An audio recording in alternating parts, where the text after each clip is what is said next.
విశ్వంలోని అత్యంత శక్తివంతమైన శక్తి అని నేను మీకు చెబితే ఎలా? ఏమీ లేదా? దాదాపు శూన్యం కాదు. దాదాపు ఏమీ కాదు. సంపూర్ణ పరిపూర్ణ. ఏమీ లేదు. అయినప్పటికీ ఆధునిక భౌతిక శాస్త్రం ఈ శూన్యమే సర్వస్వం అని నిరూపించింది. నేను చెప్పేది మీకు వివరిస్తాను. గెలాక్సీలను చూడండి. ఇప్పుడు మరింత దూరం నుండి చూడండి.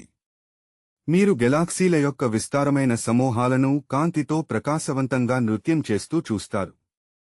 కాని ఈ సమూహాల మధ్య శూన్యత యొక్క భారీ బుడగలు, విశ్వశూన్యాలు. వీటిని సూపర్ వైడ్స్ అంటారు. ఇవి చిన్న ఖాళీ ప్రదేశాలు కావు. బూటీస్ వైడ్ మాత్రమే 3 లక్షలు కాంతి సంవత్సరాల విస్తీర్ణంలో ఉంది. ఈ ప్రాంతం లోపల ఏమీ లేదు. నక్షత్రాలు లేవు. గెలాక్సీలు లేవు. మనం గుర్తించగల పదార్థం ఏదీ లేదు. కాంతి కూడా ప్రవేశించదు. మరియు శాస్త్రవేత్తలు కనుగొన్నది ఇదే. ఈ శూన్యాలు విస్తరిస్తున్నాయి. అవి గెలాక్సీలను వాటి అంచుల వైపుకు నెట్టివేస్తున్నాయి. స్నానంలో సబ్బు బుడగలు లాగా మధ్యలో ఖాళీగా ఉండి అంచుల వద్ద అంతా సేకరించబడుతుంది. శూన్యం పెరుగుతుంది. ఖాళీతనం ఉబ్బుతుంది. ఖాళీతనం ఎలా ఉబ్బగలదు? ఇప్పుడు మిమ్మల్ని మీరు ప్రశ్నించుకోండి. గ్రహాలు తమ కక్షలను ఎందుకు ఆకస్మికంగా మారుస్తాయి? అవి తప్పించుకోవాల్సిన బావులలోకి ఉల్కలు ఎందుకు క్రాష్ అవుతాయి? ఖచ్చితమైన మార్గాలలో జాగ్రత్తగా ప్రయోగించిన మన ఉపగ్రహాలు ఎందుకు కోల్పోతారు? వారి మార్గం శూన్యమైన ఆకాశం ఏమీ లేనిది కాదు. అది శక్తితో ఉరకలెత్తుతోంది.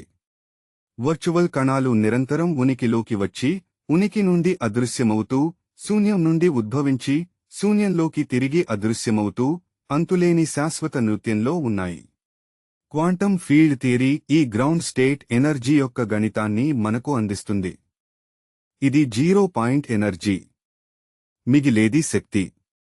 మిగతావన్నీ తీసివేయబడినప్పటికీ సంపూర్ణ సున్నా ఉష్ణోగ్రత వద్ద కూడా సాధ్యమైనంత తక్కువ స్థితి ఫీల్డ్ ఇప్పటికీ కంపిస్తుంది.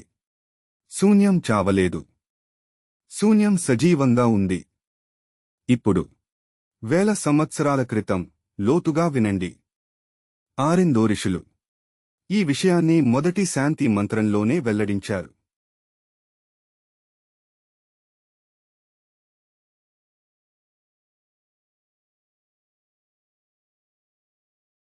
ఇది అనంతమైన శక్తి సాంద్రత యొక్క వ్యవస్థను వివరిస్తోంది.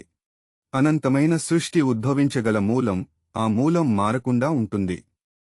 ఇది వేల సంవత్సరాల క్రితమే గణిత శాస్త్రానికి ముందే సంస్కృతంలో వివరించబడిన క్వాంటం ఫీల్డ్ సిద్ధాంతం. అది నిరూపించడానికి ఉంది. అవ్యక్త, ఆవిష్కృతం కాని దాని ప్రాచీన భావన. అదే ఖచ్చితంగా క్వాంటం శూన్యం. అది శూన్యం కాదు. అది ప్రతిదానికి మూలస్థితి.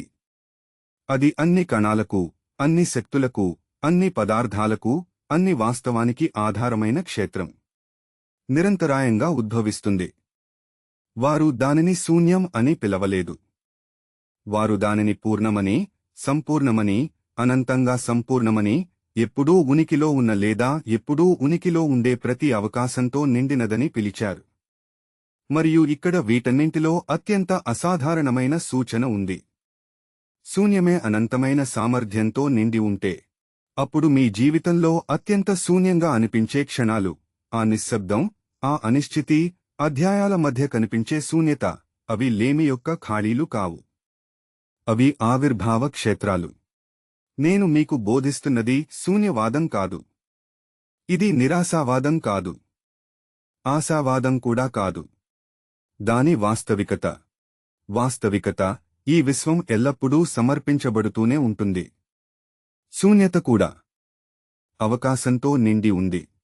ఈ విశ్వం సంపూర్ణంగా ఏమీ లేని, వ్యక్తపరచబడని స్థితి నుండి ప్రారంభమైంది. అప్పుడు కాలం మరియు స్థలం కూడా ఉనికిలో లేవు. ఆధునిక శాస్త్రం సింగులారిటీ పాయింట్ అని పిలిచే వ్యక్తపరచబడని స్థితి నుండే బిగ్ బ్యాంగ్ ప్రారంభమైంది. ఇది క్వాంటం వాక్యూమ్ ఫ్లక్చుయేషన్. వాచ్యంగా ఏమీ నుండి ప్రతిదీ